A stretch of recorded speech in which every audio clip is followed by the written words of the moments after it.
नमस्कार दोस्तों, आज मैं आपको समय के सबसे बड़े सफर पर लेकर चलने वाला हूँ। एक ऐसा सफर जो शुरू होता है करोड़ों साल पहले धरती पर राज करने वाले डायनासोरों से और खत्म होता है हम इंसानों पर। लेकिन यह कहानी सिर्फ डायनासोर के खत्म होने की नहीं है। यह उन छोटे छोटे जीवों की भी कहानी है जिन्होंने सारी दुनिया बदल दी और अंत में इंसान बनकर इस धरती के मालिक बन गए। तो चलिए शुरू करते हैं हमारे ब्रह्मांड की सबसे रोमांचक, सबसे वैज्ञानिक और सबसे रहस्यमय कहानी, डायनासोर का अंत और इंसान की शुरुआत। सबसे पहले समझते हैं कि आज से करीब 3.5 अरब साल पहले पृथ्वी पर जीवन की शुरुआत कैसे हुई। शुरुआती दौर में जीवन केवल एक कोशिका वाले जीवों, सिंगल सेल्ड ऑर्गेनिजम्स यानी बैक्टीरिया के रूप में था, जो समुद्रों में पनपे। करोड़ों सालों तक यही सबसे जटिल जीव थे। फिर समय आया जब इन एक कोशिका वाले जीवों में कोशिका के भीतर केंद्रक न्यूक्लियस बना और वे यूकैरियोट्स बन गए। इसके बाद करीब 50 करोड़ साल पहले अचानक जीवन में एक बड़ा विस्फोट हुआ जिसे कैम्ब्रियन एक्सप्लोजन कहते हैं। इस दौरान जीवन में विविधता आई और पहली बार सख्त खोल या रीढ़ की हड्डी वाले बहुकोशिकीय जीव मल्टीसेल्यूलर ऑर्गेनिजम्स अस्तित्व में आए। समय के साथ ये जीव विकसित होते गए। मछलियां बनी जिन्होंने रीढ़ की हड्डी के साथ तैरना सीखा। फिर ये मछलियां धीरे धीरे उभयचर एम्फिबियंस में बदल गईं, जो पानी से निकलकर जमीन पर सांस ले सकते थे। फिर रेंगने वाले बड़े जीव रेप्टाइल्स विकसित हुए, जो पानी से पूरी तरह आजाद हो चुके थे। करीब 30 करोड़ साल पहले पृथ्वी पर सभी महाद्वीप एक विशाल भूखंड में जुड़ गए थे, जिसे पैंगिया कहते थे। इस विशाल महाद्वीप के केंद्र में भीषण गर्मी और रेगिस्तान जैसी जलवायु थी। इन्हीं रेंगने वाले जीवों में से आगे चलकर डायनासोर विकसित हुए। करीब 23 करोड़ साल पहले यानी मेसोजोइक एरा के ट्रायासिक पीरियड में डायनासोर धरती के असली राजा बनने की यात्रा शुरू कर चुके थे। शुरुआत में वे ज्यादा बड़े नहीं थे, लेकिन उनका शरीर विज्ञान इतना उन्नत था कि वे अन्य रेंगने वाले जीवों से ज्यादा तेजी से चल सकते थे और ज्यादा बड़े हो सकते थे। जुरासिक पीरियड आते आते डायनासोर सचमुच विशालकाय बन गए। पैंजिया महाद्वीप अब टूटना शुरू हो चुका था, जिससे नई तटरेखाएं और नए निवास स्थान बन रहे थे। ये हर जगह थे, जंगलों में, मैदानों में, दलदलों में। टायरानोसॉरस रेक्स, टी-रेक्स जैसे भयानक शिकारी डायनासोर अभी पूरी तरह से विकसित नहीं हुए थे, लेकिन एलोसोरस जैसे शिकारी धरती पर घूमते थे। ब्रैकियोसोरस जैसे विशालकाय शाकाहारी इस धरती पर घूमते थे, जिनकी गर्दन 15 मीटर लंबी होती थी और जिनका वजन 65 टन तक हो सकता था। इस युग में जंगल घने थे, साइकैड्स और कॉनिफर जैसे प्राचीन पौधे फैले हुए थे और जीवन हर तरफ फैल रहा था। लेकिन यह सिर्फ डायनासोर की ही दुनिया नहीं थी। इन्हीं डायनासोरों के पैरों के नीचे, पेड़ों की जड़ों के नीचे, बिलों में कुछ छोटे छोटे जीव छिपकर जी रहे थे। छोटे स्तनधारी यानी मैमल्स। ये मैमल्स चूहे जैसे थे, इन्हें आसानी से खा सकते थे, इसलिए ये पूरे दिन डर कर बिलों में छिपे रहते थे। लेकिन इन छोटे जीवों के पास 2 खास चीजें थीं। पहला, तेज दिमाग और गर्म रक्त, वार्म ब्लडेड होने की क्षमता, जिससे वे रात के ठंडे तापमान में भी सक्रिय रह सकते थे। दूसरा, जीवित रहने की अद्भुत क्षमता। जब तक डायनासोर जिंदा थे, ये मैमल्स कभी बड़े नहीं हो सकते थे। करीब 6.5 करोड़ साल पहले जीना था, यानी डायनासोर्स के आखिरी किस्मत में कुछ और लिखा था। क्रिटेशियस पीरियड के अंत में अंतरिक्ष में एक 12 किलोमीटर चौड़ी विशाल चट्टान, एक एस्टेरॉयड धरती की ओर 74,000 किलोमीटर प्रति घंटा की रफ्तार से बढ़ रही थी। इस एस्टेरॉयड को आज चिक्सुलूग इम्पैक्टर के नाम से जाना जाता है। यह टक्कर कोई मामूली घटना नहीं थी। अगर यह चट्टान थोड़ा सा भी दाएं बाएं हो जाती तो शायद आज हम इंसान भी मौजूद नहीं होते। लेकिन वह सीधा टकराई मेक्सिको के युकातान प्रायद्वीप में। टक्कर इतनी भयानक थी कि जमीन में एक 150 किलोमीटर चौड़ा और 20 किलोमीटर गहरा गड्ढा क्रेटर बन गया। टक्कर से निकली ऊर्जा का अंदाजा लगाएं, यह दुनिया के इतिहास में दागे गए 10 अरब परमाणु बमों की कुल ऊर्जा से भी कई गुना ज्यादा थी। टक्कर होते ही भयानक शॉकवेव्स पूरी पृथ्वी पर फैल गईं। भूकंप की तीव्रता रिक्टर स्केल पर 11 से ज्यादा रही होगी। जमीन कांप उठी, समुद्रों में हजारों फीट 1000 फीट ऊंची सुनामी लहरें उठी। लेकिन सबसे भयानक था हीट पल्स। टक्कर से निकली गर्म चट्टानों के कण, जिन्हें इजेक्टा कहते हैं, हवा में उछलकर पृथ्वी के चारों ओर फैल गए। जब ये कण वायुमंडल में वापस घुसे तो वे इतने गर्म हो गए कि धरती का आकाश आग के गोले जैसा दिखने लगा।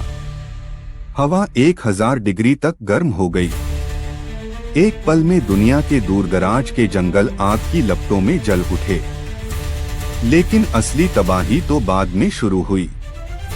टक्कर की धूल, राख और सल्फर के बादल आसमान में इतनी तेजी से फैले कि उन्होंने पूरी पृथ्वी को ढक लिया। कई महीनों तक सूरज की रोशनी धरती तक नहीं पहुंची। धरती पर अचानक एक एस्टेरॉयड विंटर आ गया। तापमान तेजी से गिरा, दुनिया के अधिकांश हिस्सों में बर्फ जम गई। पेड़ पौधों के लिए सूर्य की रोशनी जरूरी होती है। प्रकाश संश्लेषण फोटोसिंथेसिस रुक गया। जब पेड़ मरने लगे तो शाकाहारी डायनासोर भूख से मरने लगे।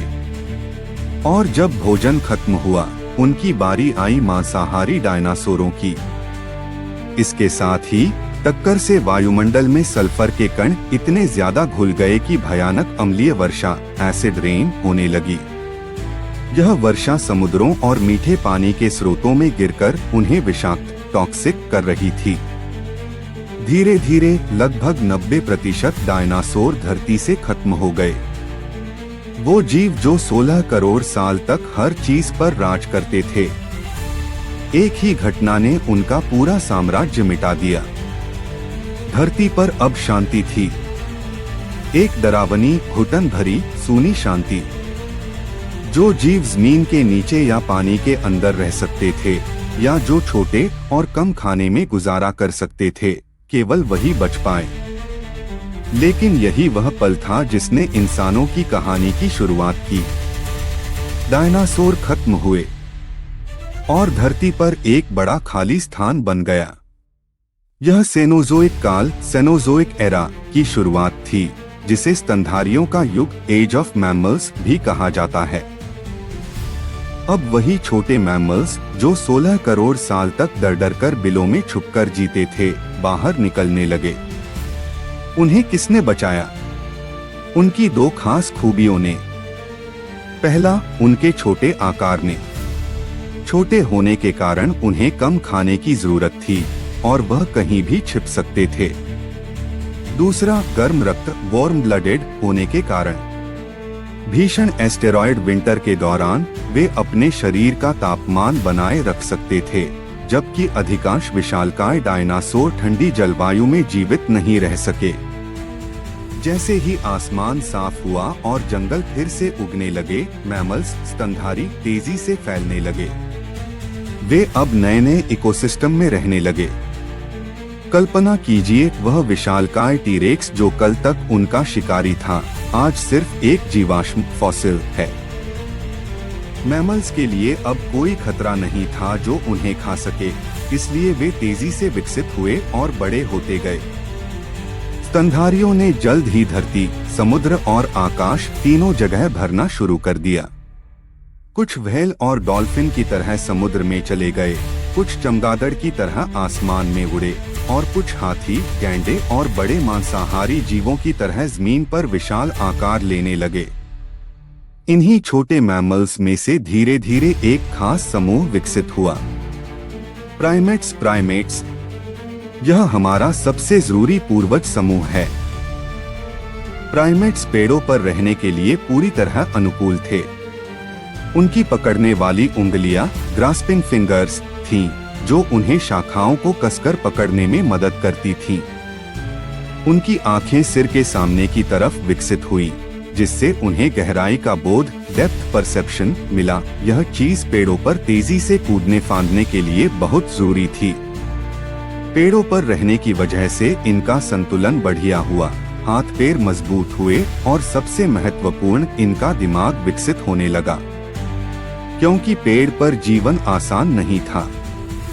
कूदते समय दूरी का सही अंदाजा लगाना, हर पल तेंदुए या बड़े सांप जैसे खतरों को पहचानना और अपने बच्चों को बचाना, इन सब ने इनके दिमाग को लगातार चुनौती दी और उसे तेज बनाया।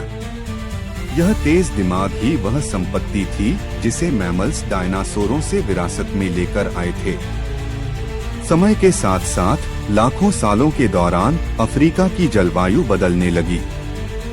करीब 2 करोड़ साल पहले घने वर्षा वन कम होने लगे और उनकी जगह पर खुले घास के मैदान सागन्नास बढ़ने लगे। इस जलवायु परिवर्तन ने प्राइमेट्स को एक मुश्किल स्थिति में डाल दिया।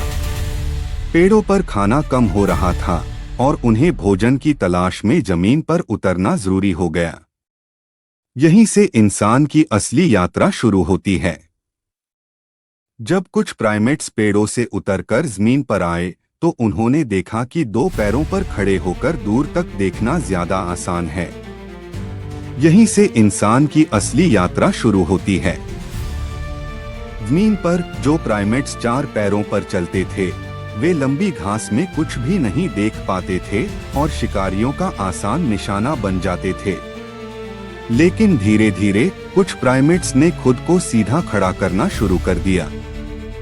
2 पैरों पर चलना, बाइपेडलिज्म, मानव इतिहास की सबसे बड़ी छलांग थी। यह केवल खड़े होना नहीं था, बल्कि सर्वाइवल का एक नया तरीका था। दूर तक देखना, 2 पैरों पर खड़े होने से लंबी घास के ऊपर शिकारियों को दूर से देखना संभव हो गया।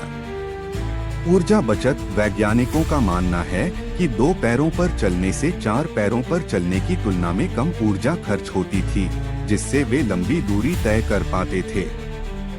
हाथों का आजाद होना, यह सबसे महत्वपूर्ण था। चलते समय हाथ अब आजाद थे, जिससे वे भोजन ढो सकते थे, बच्चों को उठा सकते थे और सबसे जरूरी औजार बना सकते थे। करीब 70 लाख साल पहले अफ्रीका में हमारे सबसे पुराने पूर्वज अस्तित्व में आए, जैसे साहेलैंथ्रोपस और उसके बाद आर्डिपिथेकस। फिर आए ऑस्ट्रेलोपिथेकस, जो 2 पैरों पर चलने वाले पहले असली मानव पूर्वज थे। करीब 32 लाख साल पहले मिली लूसी इसी समूह का एक प्रसिद्ध जीवाश्म है, जिसने हमें पहली बार दिखाया कि हमारे पूर्वज पूरी तरह से 2 पैरों पर चलते थे, भले ही उनका दिमाग आज के चिंपैंजी जितना ही छोटा था। यहाँ से विकास की गति तेज हुई। ऑस्ट्रेलोपिथेकस के बाद आया एक निर्णायक मोड़, होमो हैबिलिस यानी उपयोगी मनुष्य। इनके हाथ आजाद हो चुके थे और इन्होंने अपने दिमाग का इस्तेमाल करके पत्थर के औजार बनाए। ये औजार बहुत सादे थे, जिन्हें ओल्डोवन टूल भी कहते हैं। ये नुकीले धार वाले पत्थर थे, जिनका इस्तेमाल वे मरे हुए जानवरों से मांस काटने और हड्डियों को तोड़ने के लिए करते थे। पत्थर के औजारों ने उनकी जिंदगी पूरी तरह बदल दी। शिकार आसान, मांस खाना आसान, सुरक्षा आसान। पहले के मैमल्स सिर्फ फल और पत्तियां खाते थे, लेकिन अब मांस उनकी डाइट का हिस्सा बन गया था। मांस में प्रोटीन और फैट की मात्रा बहुत ज्यादा होती है। इस नए और बेहतर पोषण ने उनके दिमाग को विकसित होने के लिए अतिरिक्त ऊर्जा दी। औजारों ने उनका दिमाग और विकसित किया और यह विकास एक फीडबैक लूप बन गया। औजारों ने दिमाग को बड़ा किया और बड़े दिमाग ने बेहतर औजार बनाए। यह वह समय था जब प्रकृति ने उन प्राइमेट्स को पुरस्कृत किया जिनके पास सबसे तेज और सबसे रचनात्मक दिमाग था। औजारों के आविष्कार ने हमें जानवरों से अलग किया और हमें टेक्नोलॉजी की पहली सीढ़ी पर खड़ा कर दिया। औजारों के आविष्कार ने हमें टेक्नोलॉजी की पहली सीढ़ी पर खड़ा कर दिया। इसके बाद आया एक सच्चा यात्री, होमो इरेक्टस, यानी सीधा खड़ा होने वाला मनुष्य। ये लगभग 20 लाख साल पहले अस्तित्व में आए। ये केवल अफ्रीका तक सीमित नहीं, मानव पूर्वज थे जिन्होंने अफ्रीका छोड़कर एशिया और यूरोप तक लंबी यात्राएं की। होमो इरेक्टस ने पत्थर के औजारों को भी उन्नत किया। उन्होंने एचुलियन, हाथ कुल्हाड़ी जैसे जटिल औजार बनाए जो शिकार और काटने के लिए होमो हैबिलिस के सादे पत्थरों से कहीं ज्यादा प्रभावी थे। लेकिन उनकी सबसे बड़ी उपलब्धि थी आग का इस्तेमाल सीखना। आग ने इंसान को प्रकृति की शक्तियों पर पहली बार नियंत्रण दिया। आग ने उनकी जिंदगी में 4 क्रांतिकारी बदलाव लाए। सुरक्षा, प्रोटेक्शन, आग ने रात में गर्मी दी और जंगली भयानक जानवरों को दूर रखा। सामाजिक जीवन, सोशलाइजेशन, आग के चारों ओर इकट्ठा होने से एक सामाजिक माहौल बना जहां वे बातचीत, अर्ली कम्युनिकेशन करते थे। रात में गतिविधि, एक्टिविटी एट नाइट, रोशनी मिलने से दिन की अवधि बढ़ गई और वे रात में भी काम कर पाते थे। खाना पकाना, कुकिंग, यह सबसे बड़ा बदलाव था। आग पर पका हुआ खाना कच्चे मांस या सब्जियों की तुलना में बहुत आसानी से पचता है। जब खाना पच जाता है तो शरीर को उसे पचाने में कम ऊर्जा खर्च करनी पड़ती है। यह बची हुई ऊर्जा सीधी हमारे दिमाग को मिली। यही वजह है कि होमो इरेक्टस और उनके बाद आने वाले मनुष्यों का दिमाग तेजी से बढ़ने लगा। पका हुआ खाना एक तरह का सुपर फ्यूल था जिसने अलग मानव प्रजातियां अस्तित्व में आईं और लुप्त हो गईं। करीब 5 लाख साल पहले यूरोप और एशिया में निएंडरथल्स आए। निएंडरथल ताकतवर, बुद्धिमान और बेहद मजबूत थे। वे मुश्किल से मुश्किल जलवायु में भी जीवित रहते थे, बेहतरीन शिकारी थे और अपने मृतकों को दफनाते भी थे, जो एक तरह की संस्कृति को दिखाता है। लेकिन तभी लगभग 3 लाख साल पहले अफ्रीका में एक नई प्रजाति विकसित हुई, होमो सेपियंस यानी बुद्धिमान मनुष्य। हम होमो सेपियंस शारीरिक रूप से निएंडरथल जितने मजबूत नहीं थे, लेकिन उनका दिमाग उनसे ज्यादा उन्नत था। हमारी सबसे बड़ी शक्ति थी जटिल भाषा, कॉम्प्लेक्स लैंग्वेज और प्रतीकात्मक सोच, सिंबॉलिक थिंकिंग की क्षमता। हमारी सबसे बड़ी शक्ति थी जटिल भाषा, कॉम्प्लेक्स लैंग्वेज और प्रतीकात्मक सोच, सिंबॉलिक थिंकिंग की क्षमता। इस क्षमता ने हमें सांस्कृतिक क्रांति, कल्चरल रेवोल्यूशन दी।